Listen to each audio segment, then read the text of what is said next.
I'm curious, by a show of hands here today, how many of y'all are staying put here at home for Thanksgiving? How many of y'all are staying here, right? All right, okay, by show of hands, how many of y'all are traveling? You're traveling for Thanksgiving? Well, I expected a few less hands for traveling for Thanksgiving because I figured you'd already be gone, right? There's a lot of people already on the road and already flying out for Thanksgiving and stuff. How many of y'all will have the traditional turkey and stuffing potatoes Thanksgiving meal? How many of you have that one? Any ham folks? Yeah, okay, some ham folks as well. How about ribeye? Any ribeye? Like we having beef for Thanksgiving, you know? A few of you, right? Yeah.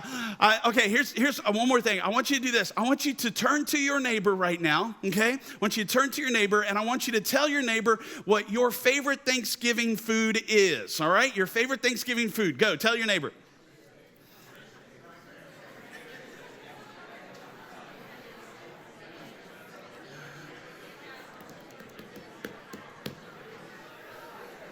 Okay. Man, you guys are a talkative bunch. Whatever your answer was to your neighbor, I couldn't agree with you more. Like all of the above for me, right? You know, it's not just one or two things. It's all of it for me. For me, actually, and you might think I'm weird, and I'm okay with that, okay? But part of it is the family that I live with now, and things that you don't normally get that I do get for Thanksgiving. I love gravy. Any of my fellow gravy people here today? Yeah, you know, like gravy for me, it goes on the turkey, it goes on the dressing, it goes on the potatoes. There's some on the side for the roll to be dipped in, right? Gravy everywhere sort of thing. And I can remember growing up, no offense, Mom, if you're watching, my parents watch oftentimes this hour, so. But I can remember growing up, like it was just a little gravy boat. Like it was a side, just an accent on the table, you know, or there's a little saucepan of gravy, you know, that sort of thing. I will never forget having Thanksgiving dinner with some friends several years ago. And we sat down to the table and everything was like immaculate, just beautiful, gorgeous. Like the turkey was beautiful. The dressing smelled amazing. Like there's just all of these dishes and stuff. And it's the kind of meal like you can't bow your head during the prayer too far because you start drooling, you know what I'm saying, right? And so there we are. We finished the prayer, and I reach for this white ceramic pitcher that's right in front of me, okay, to start to fill up my glass with a beverage, right? And I start to pour it, and instantly, I realize that's not tea, that's not ice water. That's gravy, y'all. It was a pitcher of gravy. My life has never been the same since. I'm just like, that's how you do gravy right there, you know? A whole pitcher of it. Here's the thing. We all make plans, don't we? You got your plans for Thanksgiving. We're staying, we're going, we're having this meal, we're having that. We're not doing this, whatever it is. We all make plans at Thanksgiving. And James gives us some incredible insight on one of the things that we all do. Doesn't matter who you are. Young, older in life, doesn't matter your ethnicity, doesn't matter whether you believe in Jesus or not. You don't believe in Jesus. We all make plans. Every single one of us. You make marriage plans. You make plans for having children, or maybe like we planned for two, but the third one wasn't, right? Or whatever, right? That was a surprise one right there, you know, but you make plans, right? You make work plans. It's like, I'm going to climb the corporate ladder, and this is how long it's going to take me. You make financial plans and what you plan to have for retirement. You make vacation plans or dinner plans, or you plan for your child's college education or whatever it is. We make all kinds of plans, but the truth of the matter is, and this is what James would want to tell us today, is that you can make plans, but you can't make plans happen. You can make the plans. You can make all kinds of plans. But at the end of the day, you can't make them happen. Only God can make plans, and then God can make his plans happen. Only God can do that. We've been in this Lifehacks message series for several weeks. It's a study of the book of James. If you got your Bible, you can turn there. James chapter 4 is where we're going to be at. We're going to be concluding this series next week before we head into our Christmas series in a couple of weeks. Arguably, James is the most practical letter throughout the entire Bible. Most people love this one because it's black and white, right? Like it's just like he doesn't beat around the bush. It is clear cut, you know. However, I think there's a few topics that James addresses that we would be in danger of if we did just that, just read them for what they read in black and white. I think there's a few topics throughout James that we need to kind of peel back a few layers and try to look underneath the surface. And I think this might be one of those times to peel back the layers. Look at this. James chapter 4, beginning with verse 13. It says, look here, you who say, today or tomorrow we are going to a certain town and will stay there a year. We will do business there and make a profit. I'm going to share with you in a few moments what he's talking about here. Verse 14, how do you know what your life will be like tomorrow? Your life is like the morning fog. It's here a little while and then poof, it's gone. You know, if I ever get to write my own paraphrase of scripture, poof would be in there for me, okay? Just brings it to life for me. Poof, it's gone. What you ought to say is, if the Lord wants us to, we will live and do this or that. Otherwise, you are boasting about your own pretentious plans, and all such boasting is evil. Remember, it is sin to know what you ought to do and then not do it. James here gives us a couple of truths, a couple of life truths that we need to pay attention to. First, he tells us there's something that is unknown. And then secondly, he says there's something that is known. And for every one of you, the unknown is your future. What is unknown is your future. You already know that, right? Like you can go to as many psychics as you want to go, and you're not going to discover diddly squat, okay? Right? Like you're not going to discover the future because the future is unknown. Wouldn't you love to know the future, though? That would be nice, wouldn't it? Like if you have that ability, I just want one trip from you. That's it, you know, just to go and discover the numbers for next week's lottery. That's all I need right there, and I'm good, you know? Wouldn't that be nice? It'd be kind of a nice little perk, but we don't get that. James says right here, how do you know what your life will be like tomorrow? You don't. You have no idea. How many times have you heard the story of the person who says, yeah, I was just ticking right along, living life day after day, week after week. It was great. Everything was just as I had planned. But then the next day, it was quite a different day. Something medical happened. There's a stroke. There's a heart attack. There's an accident of some sort. Maybe unexpectedly get laid off at the workplace. Wasn't planning on that, right? James says, you have no idea. And so one might read this thinking, well, I just won't make any plans then, right? I just live my life one moment at the time. And this is one of the layers I think we need to peel back. James isn't saying don't plan. Listen, what James is going after is the exclusion of God. That's what he's trying to hit. So many people make their plans, but they make their plans on their own. James is saying, make your plans, yes, but lean on God to make your plans. Don't exclude God in the plan making, include God. And here's why we have to, this is so crucial, why we have to include him. It's because if you exclude God, you'll begin to believe that you are God. Now, this is very difficult for us to see in ourselves, okay?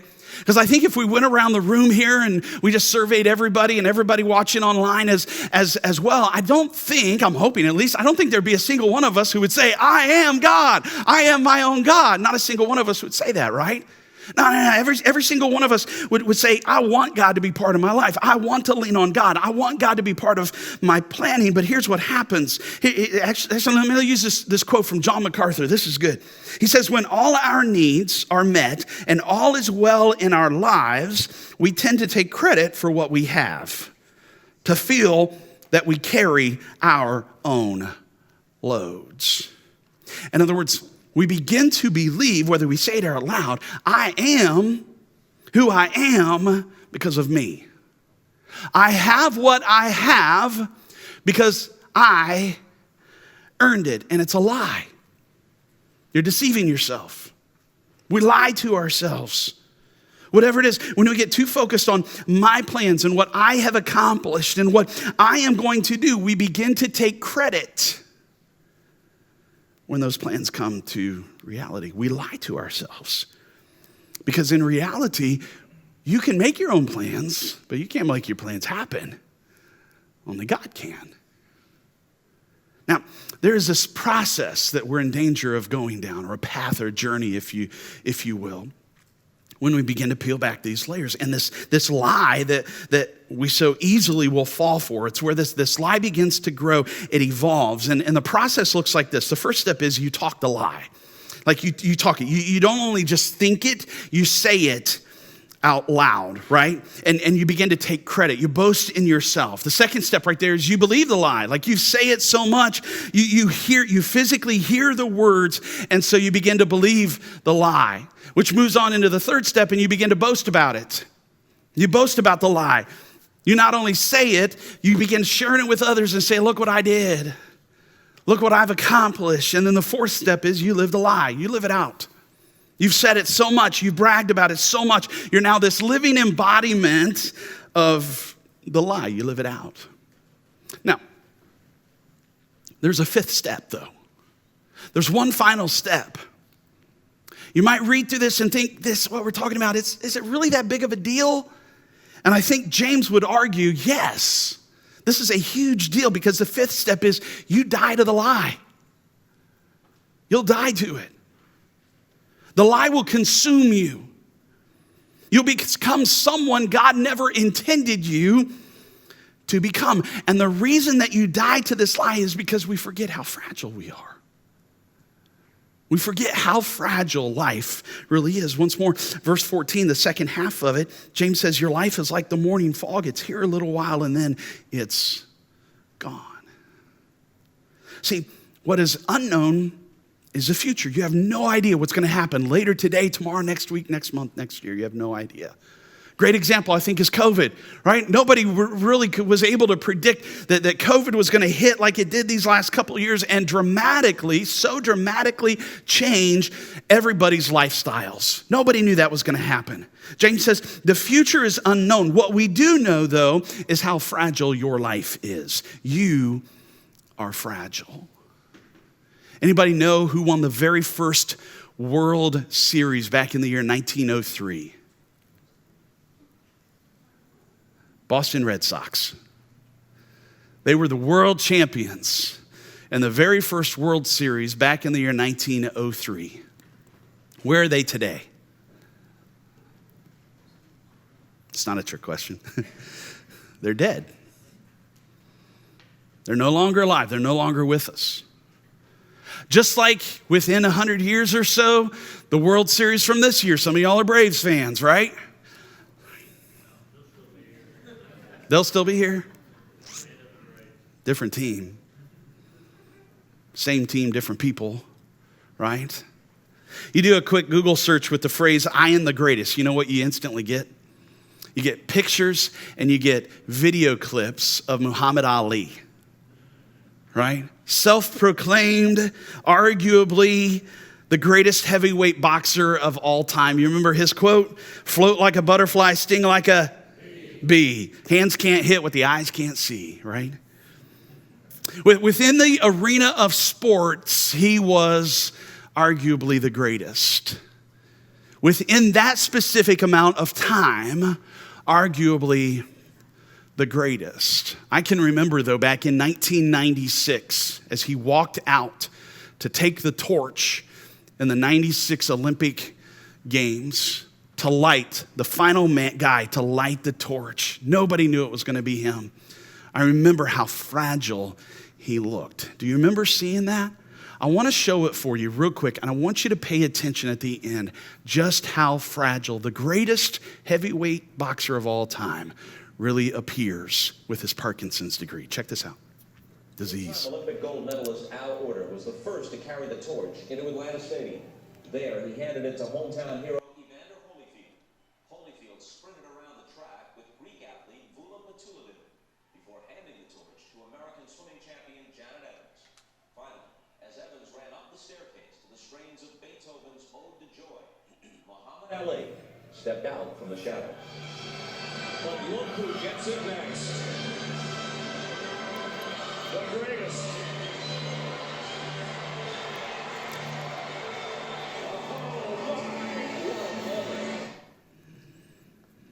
Once an Olympian himself, winning a gold medal, one of the greatest, if not the greatest heavyweight boxer of all time. And yet you see how fragile he is. 2016, he passed away. You are fragile. Each of you. You are so fragile. Proverbs chapter 27, verse 1 says, don't brag about tomorrow, since you don't know what the day will bring. See, when we get these two things wrong, the unknown and the known, and we begin to flip things around, we begin thinking, I am in control of my future. And I'm not so fragile. I got plenty of time. I'm young, right? I got plenty of days, plenty of years left in my life. That's the lie that will destroy you. So the question then is this: how are we supposed to live our lives? Am I supposed to plan? Am I not supposed to plan? What do I do, right? Let me give you a couple life hacks here. The first one is this: give credit where credit is due. Give credit where credit is due. You ever had credit robbed from you? How did that feel? That doesn't feel the greatest, does it? You know? I can remember one church I served at years ago. The associate pastor that I had was a decent communicator on stage. Like, he was a decent speaker sort of thing. He was funny. People loved him. They loved his charisma and stuff like that. There was just one problem. He couldn't write a sermon to save his life. And so I would have him fill in for me sometimes so that I could have a break or go on vacation sort of thing. And still, most of the time, I still had to at least write his outline for him. And I'll never forget those first couple of times after he spoke, and people, I would watch people go up to him, or people would come up to me, or I'd hear the feedback, and it was like, oh, that was an incredible message. You did such an amazing job. That was so inspiring, so convicting, great words. And I was like, I wrote it. I wanted to. I didn't say that. But inside of me, I was just like, but. You ever had that? Like, I did the work, I put in the time, right? And somebody else gets the credit. What's up with that? That doesn't feel the greatest, does it?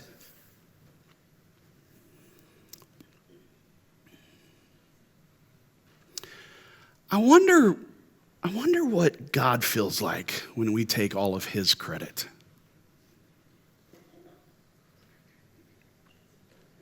James is telling us, when God grants you and blesses you with moments, maybe seasons of greatness, give credit where credit is due.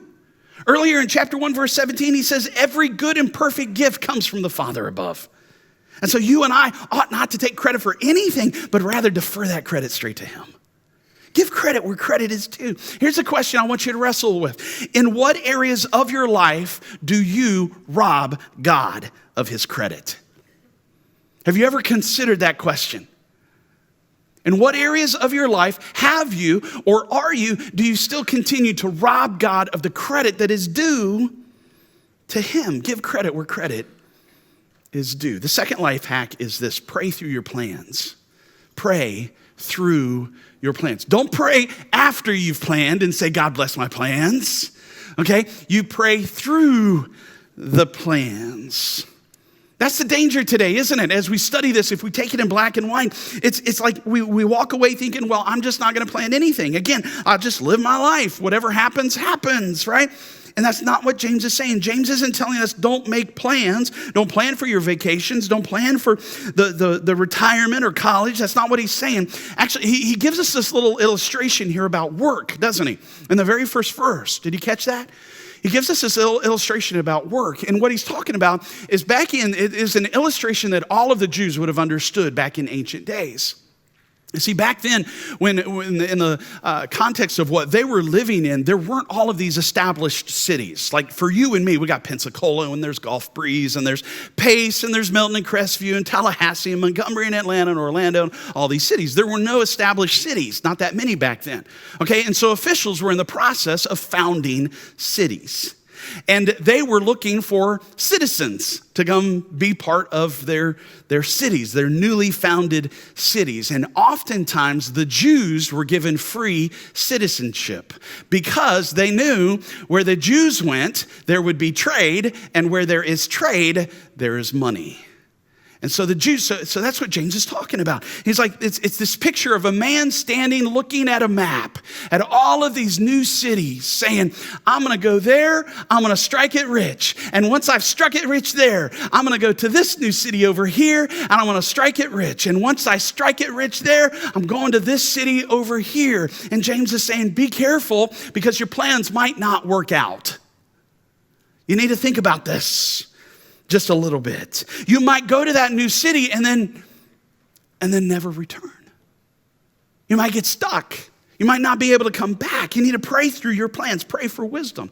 A man and I had the opportunity, this was probably 9 years ago or so, to go over to Kenya, to Nairobi, with Compassion International. If you're not familiar with Compassion International, this is not a plug for them. I am a firm believer of them. So this isn't a sales sort of thing, but I want you to understand who they are. Excuse me, just.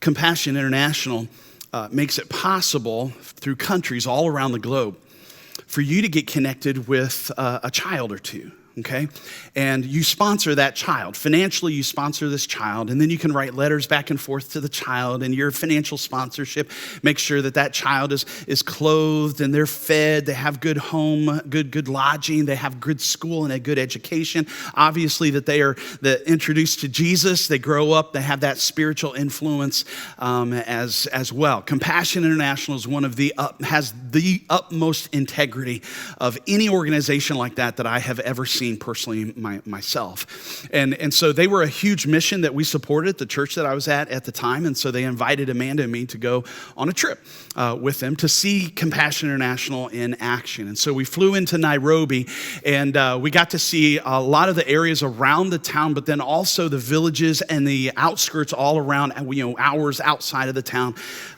as well. If you know anything about Nairobi, you may be familiar with the slums of Nairobi. They're one of the most famous ones around the globe. Their living conditions looks like this. Those are houses.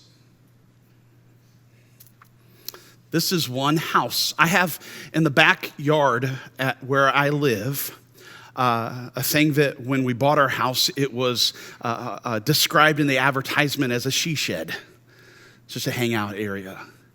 It's bigger than that. As we strolled through some of these slums and got to go in and visit with some people, my living room, literally at home, is twice the size as most of their entire homes. Eye-opening, to say the least, right? Now, if you zoom out and you get the aerial view, here's how big the slums are. You see the city way back there. And that's only one of them. There's several around town, right? I remember being on this tour, if you will, sort of thing and somebody asked the guide as we're looking at these slums, as we're visiting with people, how did they come into existence, right? Like how did they evolve? Why do they keep getting bigger like that? I mean, it's huge. Thousands upon thousands upon thousands of people. And what he explained to us was that oftentimes people from outside villages, hours away, they can't feed their families. They can't support the people that they love. And so they come into the big town with high hopes of finding employment and making some money and returning home. But then for one reason or another, any list of variables, they can't find the employment. They can't get the income, and they get stuck. See, here's the thing for most of us. We make our plans, and we often fail to think through all of the variables that could possibly play into those plans. We end up blinded. We see the outcome we want. We fail to see the potential other outcomes that may be. Actually, what so many of us often do is we make our plans, and rather than involving God in the making of our plans, we make the plans and then we consult God. We go to God and ask for his approval after we make the plans. Let me just ask you, what kind of plans do you think you could come up with if you involved God in the making of the plans from the beginning? We're coming to the end of yet another year, y'all. Like it seems like the year just started, right?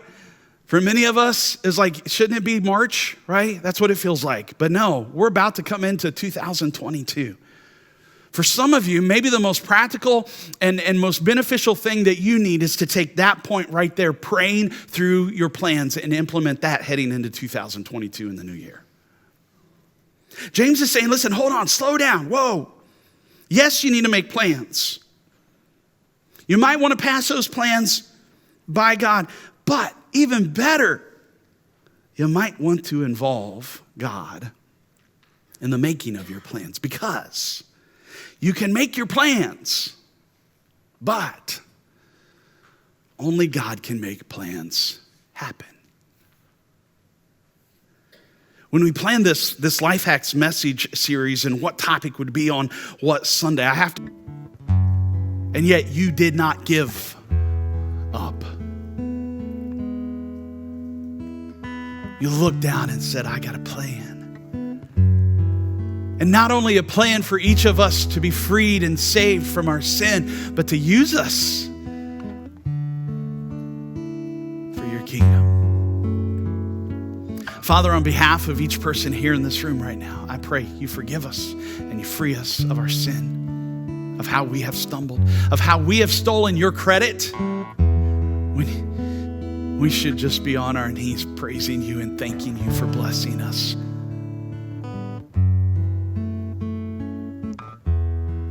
Father, thank you for your Son, Jesus Christ, who died on that cross. We remember him today as we partake of this little piece of bread and drink this cup of juice.